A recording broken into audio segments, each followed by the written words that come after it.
Let's get some terminology out of the way. All of the recommender systems we've looked at so far are what's called top-N recommender systems.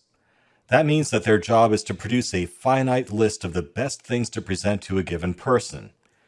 Here's a shot of my music recommendations on Amazon, and you'll see it's made of 20 pages of 5 results per page. So this is a top-N recommender where N is 100. As you'll soon see, a lot of recommender system research tends to focus on the problem of predicting a user's ratings for everything they haven't rated already, good or bad. But that's very different from what recommender systems need to do in the real world. Usually, users don't care about your ability to predict how they'll rate some new item. That's why the ratings you see in this widget are the aggregate ratings from other users and not the ratings the system thinks you'll give them. Customers don't want to see your ability to predict their rating for an item, they just want to see things they're likely to love. Throughout this course, it's important to remember that ultimately our goal is to put the best content we can find in front of users in the form of a top-N list like this one. Our success depends on our ability to find the best top recommendations for people, so it makes sense to focus on finding things people will love and not our ability to predict the items people will hate. It sounds obvious, but this point is missed by a lot of researchers. Those top 5 or 10 recommendations for each user are what really matters. Here's one way a top-N recommender system might work, and there are many ways to do it. But generally, you start with some data store representing the individual interests of each user, for example, their ratings for movies that they've seen, or implicit ratings such as the stuff they've bought in the past. In practice, this is usually a big distributed NoSQL data store like Cassandra or MongoDB or Memcache or something, because it has to vend lots of data, but with very simple queries. Ideally, this interest data is normalized using techniques such as mean centering or z-scores to ensure that the data is comparable between users. But in the real world, your data is often too sparse to normalize it effectively.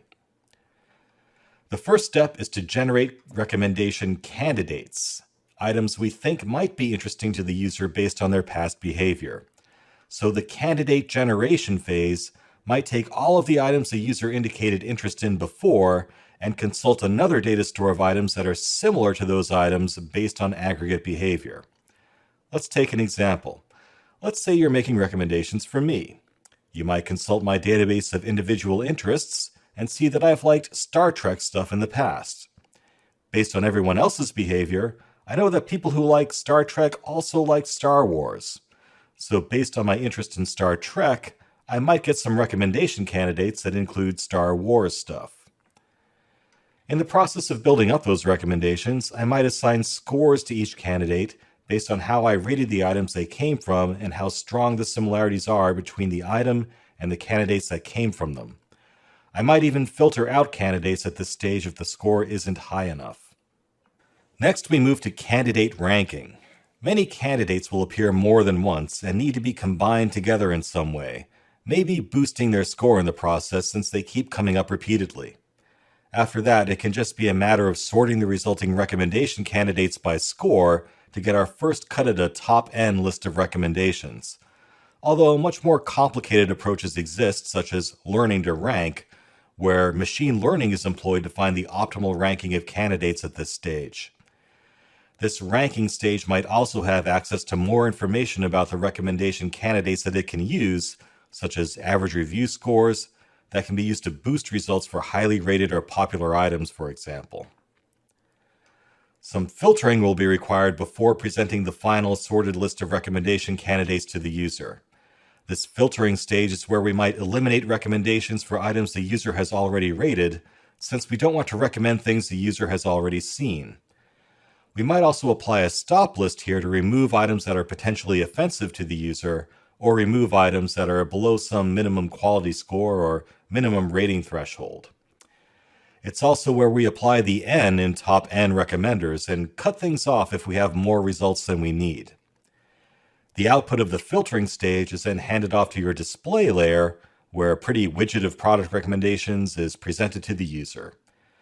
Generally speaking, the candidate generation, ranking, and filtering will live inside some distributed recommendation web service that your web front end talks to in the process of rendering a page for a specific user. This diagram is a simplified version of what we call item-based collaborative filtering, and it's the same algorithm Amazon published in 2003. You can see it's not really that complicated from an architecture standpoint. The hard part is building up that database of item similarities, really. That's where the magic happens. Again, this is just one way to do it. We're going to explore many others throughout the course.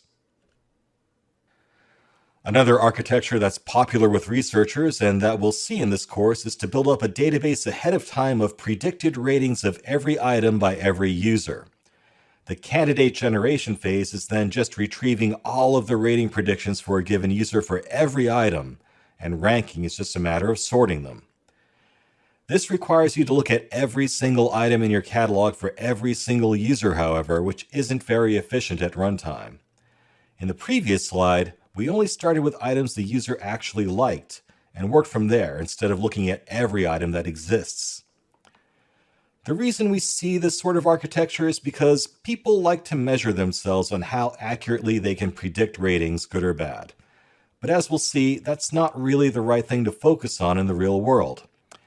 If you have a small catalog of items to recommend, however, this approach isn't entirely unreasonable.